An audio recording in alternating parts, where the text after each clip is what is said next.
लड़ाई के बहाने घर में ऐसा खोल के पूरा बंद था, ये ऐसे खोल के मम्मी अंदर जाके ऐसे गिरबान पे हाथ डाल रहा था। मम्मी गिरदान। हाँ जी। तो उसी बात पे वो और वो जिनकी चोट लग गया ये सब मिलके थाने गए थे इसी के। तो पुलिस वालों ने एक दिन गिरफ्तार किया, अगले दिन छोड़ दिया। फिर शुक्रवार को 12 बजे के करीब ये कांड कर गया। मुँह से ये निकला वहाँ साथ जाएगी, तो मेरे मुंह से कुछ निकल भी नहीं पाया जब तक उसने वार पे वार करे जा रहा था सर। ये बहुत ज़्यादा डर है कि अब आएगा तो अब क्या करेगा। हमें चुप करा के बोल रहा था कि गला काट दूंगा। थाने में गए, जेल वेल कर रखी है उसने, 18 साल जेल काट रखी है मर्डर के पीछे। पुलिस वालों के पास गए तो करे उसको फांसी तो नहीं चढ़ा सकते। अरे फांसी में चढ़ाओ तो कुछ तो कार्रवाई करो। नमस्कार, मैं हूं प्रवीण और आप देख रहे हैं इंडिया टाइम 24 न्यूज़। और इस वक्त मेरी मौजूदगी आउटर दिल्ली के राजबाग थाना क्षेत्र में है, जहां पर एक महिला पर ताबड़तोड़ चाकू से हमला किया गया है। महिला का कसूर सिर्फ इतना था कि पड़ोस में एक परिवार में हो रही लड़ाई में वो बीच बचाव करने के लिए चली जाती है और उसके बाद उस सरफिरे को इतना ज़्यादा गुस्सा आता है कि वो चाकू लेकर आता है और ताबड़तोड़ महिला पर हमला कर देता है। और इस हमले में महिला का पूरा कान कट जाता है और अलग अलग जगहों पर चोटें आती हैं। महिला सम्मान की बातें भाजपा सरकार लगातार करती है और उस भाजपा सरकार की दिल्ली पुलिस अभी तक उस आरोपी को गिरफ्तार तक नहीं कर पाई है। जहां आपको बता दें कि प्रधानमंत्री मोदी बार बार बेटी बचाओ बेटी पढ़ाओ की बात करते हैं, उस देश के अंदर इस तरह से महिलाओं पर चाकुओं से ताबड़तोड़ हमले हो रहे हैं। चलिए उस महिला से सुनवाते हैं क्या कह रही हैं। सुमन सर, सुमन। सुमन, ये कब हुआ, कैसे हुआ? शुक्रवार को हुआ सर। शुक्रवार को। किस बात पे लड़ाई हुई थी और आप इतनी चोटें आपको आई हैं, कैसे आ गई? मेरे से उससे लड़ाई नहीं हुई सर, किसी की लड़ाई हुई थी पड़ोसी की, उसमें बीच बचाव में मैं खाली साथ में चली गई थी। इससे उससे मेरी कोई लड़ाई नहीं हुई सर। तो क्या नाम है उसका जिसने मारा है आपको? राजेश सर। राजेश जी तो सर। किस आप पड़ोस में लड़ाई थी, आप छुटाने बीच बचाव करने गए थे? जी सर। अच्छा, ये बताइए तो किस बात पे इतना गुस्सा आ गया उसको कि चाकू लेकर आ गया और एकदम से हमला कर दिया? अब ये सर तो उसी को पता होगा, जो मैं साथ में चली गई थी इसी चक्कर में आया होगा सर मारने के लिए। और आते ही सर मतलब मेरे बच्चे चारों खाना खा रहे थे, मैं भी खा रही थी, उसका बेटा भी साथ में आया, मेरे बच्चों को धमकाने लगे। इतना बड़ा कमरा तो नहीं है कि मेरे बच्चे शोर न मचा सके, शोर मचाते तो कोई में कोई तो बचाव के आता। और बच्चों को धमका रखा, उसका बाप हमला कर रहा है। उस चक्कर में जब दोनों चले गए तब मेरे बच्चे शोर मचाए तो पड़ोसियों मुझे अस्पताल पहुंचाए सर। और मुझे अभी तक कोई इंसाफ नहीं मिली सर। और वहाँ थाने जाते तो उल्टा मुझे ही बोलते तेरे पति को बंद कर दूंगा, तू अपने आप करके आई है। उल्टे पुलिस वाले आपको धमकाए? कहते हैं कि तेरे साथ तो उसका बेटा खुद ही आया था बंद दवाई करवाने या एडमिट करवाने। और सर मेरे पीछे गया हो कुछ भी हो, लेकिन मैंने उसको नहीं देखा। और वो पुलिस वाले यही साफ जवाब दे रहे हैं सर। तो व्यक्ति का क्या नाम बताया आपने आरोपी का? राजेश। राजेश दारू वारू शराब भी पीता है? ये सर मुझे नहीं पता। वो इससे कुछ पहले भी कोई क्राइम कर चुका है?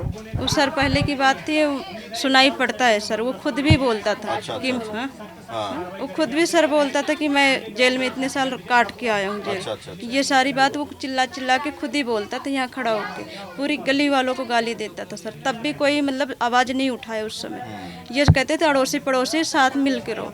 उस चक्कर में सर कोई तब कुछ भी नहीं करा। अब पता नहीं किस बात की रंजिश हुई कि मेरे साथ ऐसा हादसा कर दिया सर उसने। इससे पहले भी कभी आपको धमकी वगैरह दी हो, कुछ ऐसा है क्या? नहीं सर, बस इतना ही था। इससे पहले पड़ोस में लड़ाई वड़ाई करता था वो? पड़ोस में हाँ, इनके साथ लड़ाई हुई थी सर। अच्छा। बस मैं साथ जाने की बस इतना। चाकू वो साथ लेके आया था? जी सर, बाहर नहीं गया, उसके साथ ही में था सर। तो आपको चाकू लगता है था, जो भी था नुकीली चीज, तभी तो मेरे काटा। ये चीज मैंने ये नहीं देख पाया सर। धार वाला कोई भी औजार था उसके साथ, लेकिन ये चीज मैं नहीं देख पाई सर। लेकिन वो कुछ तो था तभी तो काट पाया उसने। वो धारदार हथियार था। हाँ, तो आपको जी लगता है कि वो सिर्फ घायल करने आया था, जान से मारने आया था? नहीं सर, वो तो पूरे जान से ही मारने आया था शायद सर। और मैं तो ऐसा सर जूड़ा बांध रखी थी, ऐसे मैं ऐसे कर रही थी, जब गला के वो वार कर रहा था यूं करके, तब सर मैं यूं कर ली थी, तब मेरे जूड़े में उसका फंस जा रहा था। क्या था सर वो मैं देख नहीं पा रही थी, आंख बंद कर ले रही थी, कहीं आंख में न लग जाए सर। यहाँ तक काट दिया मुझे। उस टाइम घर में कौन कौन था आपके? मेरे चारों बेटियाँ थी। अच्छा, हस्बैंड नहीं थे? हस्बैंड काम पे थे सर। तो आते ही सीधा हमला कर दिया? कुछ गाली गलौज, कुछ बातचीत भी होती है? नहीं सर, गाली गलौज मतलब बस उसके मुँह से यही निकला, तो हमला चालू रखा था सर। मुँह से ये निकला वहाँ साथ जाएगी, तो मेरे मुंह से कुछ निकल भी नहीं पाया जब तक उसने वार पे वार करे जा रहा था सर। अब किस चीज़ से कर रहा था ये मुझे देख नहीं पाई सर। अभी मतलब गला बचाने के चक्कर में सर मैं यूँ करती थी ना तो मेरे जूड़े में फंस जाती, जूड़ा नहीं होता सर तो आज मैं यही बैठी बैठी दम तोड़ देती सर। फिर मेरे बच्चे निकलते तो कौन मारा कौन नहीं ये तो पता ही नहीं चलता सर। कहाँ कहाँ चोट आई है? सर मेरे यहाँ पे चोट आई, कलाई काट दी सर, यहाँ इस जगह चोट आई, यहाँ चोट आई सर, कान काट दिया सर, गाल काट दिया इस साइड का। पुलिस ने क्या कुछ कार्रवाई की है अभी तक? पुलिस ने बस यही कार्रवाई की कि उसको पकड़ा फिर छोड़ दिया सर। एक को पकड़ा था एक को नहीं पकड़ा था और बस इतने किया तो उससे दोबारा पुलिस वालों के पास गए तो करे उसको फांसी तो नहीं चढ़ा सकते। अरे फांसी में चढ़ाओ तो कुछ तो कार्रवाई करो। हाँ मुझे सपोर्ट तो मिलना चाहिए कि हाँ मुझे डर अभी भी लगा पड़ा है सर। हमारी छोटी छोटी बच्ची हैं सर, इनको कौन देखेगा? हाँ कब तक मतलब मैं दरवाजा बंद करके बैठूंगी? इसी गली में वो रहता है इंसान, इतना बड़ा कमरा भी नहीं है सर। आप खुद भी देख सकते हो सर यहाँ पे। बेटी को देखिए हाथ में झुमकी लिए बैठी है। माँ झुमकी पहने तो कहाँ पहने, क्योंकि कान तो काट दिए गए हैं और ये तो खाली इतने टुकड़ा मिला हुआ, बाकी टुकड़ा तो है ही नहीं है सर इसमें कान में। क्या मांग करना चाहेंगे पुलिस से, प्रशासन, उस सरकार से जो महिला सम्मान की बात करती है? क्या मांग करेंगे? मुझे इंसाफ चाहिए सर। कितना डर का माहौल? हाँ डर का कितना डर है मोहल्ले में? अरे भैया बहुत ज़्यादा डर है कि अब आएगा तो अब क्या करेगा, इतना ही डर है। हाँ जी भैया। बेटा आप यहीं पे ही थे? क्या किया अंकल ने मम्मी के साथ? मम्मी आते ही मारने लग गए, उनका बेटा भी था। उनका बेटा भी था? हमें चुप करा के बोल रहा था कि गला काट दूंगा। क्या था उनके पास? हाथ में क्या था उनके? किस चीज से मारा है? चक्कू दोनों हाथ में था। दोनों हाथ में चक्कू था। अच्छा, अब डर लगता है आपको इस तरह से हुआ है? क्या कहेंगे पुलिस वालों से? पुलिस से क्या कहना चाहेंगे? तो पुलिस से मैं तो बोलूँगी कि अरे वो चोरों को पकड़ ले, बार बार छोड़ दे रहे हैं, पकड़ते एक दिन में। तो वो अंकल गुस्से में थे बहुत ज़्यादा? हाँ। तो देखिए मनचलों के हौसले इतने बुलंद हैं कि वो कहीं भी किसी भी वारदात को अंजाम दे सकते हैं। इस तरह के सरफिरे हमारे देश में, हमारे समाज में और हमारे चारों तरफ इस तरह के सरफिरे घूम रहे हैं कि वो चाकू अपने पास रखते हैं और धारदार हथियार से किसी को भी अपना निशाना बना सकते हैं। बड़ी बात यह है कि दिल्ली पुलिस जो बिल्कुल प्रोफेशनल होने का दावा करती है, उस पुलिस की इतनी पेट्रोलिंग नहीं है। पुलिस इस तरह की जो है एक प्लानिंग नहीं करती या रणनीति स्ट्रेटजी नहीं बनाती कि इस तरह के जो अपराध हैं उनको रोका जा सके। और ये वाला घर है जिस घर के अंदर वो शख्स रहता था और इसी घर के अंदर कुछ झगड़ा चल रहा था आपस में। उस झगड़े का बीच बचाव करने के लिए वो महिला पहुंची थी और उस व्यक्ति को इतना ज़्यादा गुस्सा आया कि वो चाकू लेकर उसके घर पर पहुंच गया और ताबड़तोड़ चाकू बरसा दिए। क्या नाम है जी आपका? श्री राम। वो जिसने मारा है क्या नाम है उसका जिसने चाकू मारा है? राजेश। क्या लगता है आपका? पड़ोसी हैं हम, तो किराएदार है जी। हम बाहर काम करते हैं गाजियाबाद में। अब बच्चे यहाँ रहते हैं। अब जरा मतलब कि वो कूड़े वूड़े के पीछे अपना थोड़ा बहुत वो हो गया था बस। तो इस वाले कमरे में रहता था वो? हाँ यही मकान है। इसमें ताला लगा है क्या अभी? हाँ जी। तो कौन कौन लोग रहते थे उसके परिवार में? उसका पूरा परिवार ही रहता था, 4 बच्चे, मियाँ बीवी। अभी कहाँ है वो लोग? अभी तो वो कह रहे थाने में, अब ये पता नहीं कहाँ थाने में कहाँ है। फरार है सर। क्या कह रहे हो? फरार है वो। तो कैसा उसका मतलब बिहेवियर वगैरह कैसा था? बिल्कुल अच्छा नहीं था सर, राजेश का बिहेवियर अच्छा नहीं था? बिल्कुल अच्छा तो नहीं। इससे पहले भी वो ऐसा कुछ कर चुका है काम? वो यहाँ थाने में गए, जेल वेल कर रखी है उसने, 18 साल जेल काट रखी है मर्डर के पीछे एक। अच्छा। जी। तो कहीं ना कहीं आपके बीच ऐसे लोग रहते हैं, डर कहीं ना कहीं फैला हुआ है आपके दिल में? बहुत ज़्यादा डर फैल गया है इसके बाद तो अब।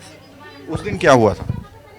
सर कुछ नहीं, एक्चुअली हमारी लड़ाई हुई थी बच्चों के पीछे। वो पी के आया दारू आपकी और राजेश की लड़ाई हुई थी? मेरी मम्मी की और उनकी। राजेश की लड़ाई। तो वो लड़ाई के बहाने घर में ऐसे खोल के, पूरा बंद था ये, ऐसे खोल के मम्मी अंदर जाके ऐसे गिरबान पे हाथ डाल रहा था। मम्मी गिरदान? हाँ जी।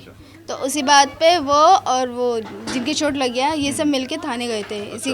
तो पुलिस वालों ने एक दिन गिरफ्तार किया, अगले दिन छोड़ दिया। वीरवार को यहाँ आया था सुबह आया, 5-6 मिनट के लिए आया, फिर भाग गया। फिर शुक्रवार को 12 बजे के करीब ये कांड कर गया। इनसे क्यों गुस्सा था वो जिनको चाकू चला? वो इसलिए गुस्सा था कि वो हमारे साथ क्यों गए। अच्छा। क्यों गए? आपको सपोर्ट क्यों करा उन्होंने, इसलिए। तो अब क्या मांग करेंगे पुलिस से? न्याय दो हमें। पुलिस कुछ कर नहीं रही है, उनके पैसे खा रही है, उनको छोड़ रही है कहीं भी।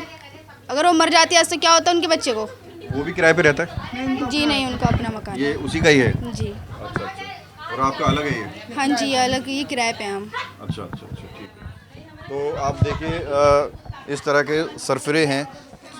लड़ाई हुई किसी और की, वो महिला सिर्फ बीच बचाव करने के लिए आई थी और अब जमाना ही नहीं रहा किसी की लड़ाई में घुसने का। वो महिला आती है, बीच बचाव करती है, इनको थोड़ा सपोर्ट करती है, क्योंकि इनका कहना है कि वो बदतमीज़ी कर रहा था और उसके बाद उसको इतना गुस्सा आया कि शुक्रवार के दिन वो चाकू लेकर जाता है और उस महिला पर ताबड़तोड़ चाकू से हमला कर देता है। भारत में भारत सरकार, मोदी सरकार महिला सम्मान की बात करती है और इस महिला के सम्मान की बात करने वाली सरकार की दिल्ली पुलिस अभी तक उस आरोपी को पकड़ नहीं पाई है या फिर पकड़ना नहीं चाहती है। इंसाफ तभी मिलेगा जब उसको पकड़ा जाएगा और पुलिस के मुताबिक पूरी कार्रवाई की जाएगी, पुलिस के अनुसार, तभी इन लोगों को लगेगा कहीं ना कहीं इंसाफ मिल रहा है। फ़िलहाल ये पूरा परिवार फ़रार है। देखिए ताला लगा हुआ है, ये उस आरोपी का घर है और यहाँ पर पूरा ताला लगाकर परिवार फ़रार है। पुलिस के पास जब ये लोग जाते हैं तो उल्टा इन्हीं को धमकाया जाता है। आउटर दिल्ली का ये पूरा मामला है। महिला सम्मान की बात करने वाली सरकार को इस चीज़ को बड़ी गंभीरता से लेना चाहिए और न्याय मिलना चाहिए। कैमरा जर्नलिस्ट प्रशांत साथ प्रवीण, इंडिया टाइम 24। खबरों से खबरदार रहने के लिए चैनल को सब्सक्राइब करें और प्रेस करें बेल आइकन। भगत चंद्रा हॉस्पिटल विश्व की सभी आधुनिक और बुनियादी सुविधाओं से परिपूर्ण एक world class multi speciality hospital, Mahavir enclave Palam डावडी रोड पर स्थित साउथ वेस्ट दिल्ली का एकमात्र मल्टी स्पेशलिटी हॉस्पिटल, जहां 24 घंटे आपकी सेवा में उपलब्ध हैं वेल क्वालिफाइड डॉक्टर्स और हेल्पिंग स्टाफ। डॉक्टर CM भगत द्वारा स्थापित भगत चंद्रा हॉस्पिटल आपकी सेहत का ख्याल रखना ही इसकी प्राथमिकता है, वो भी अफोर्डेबल रेट्स में।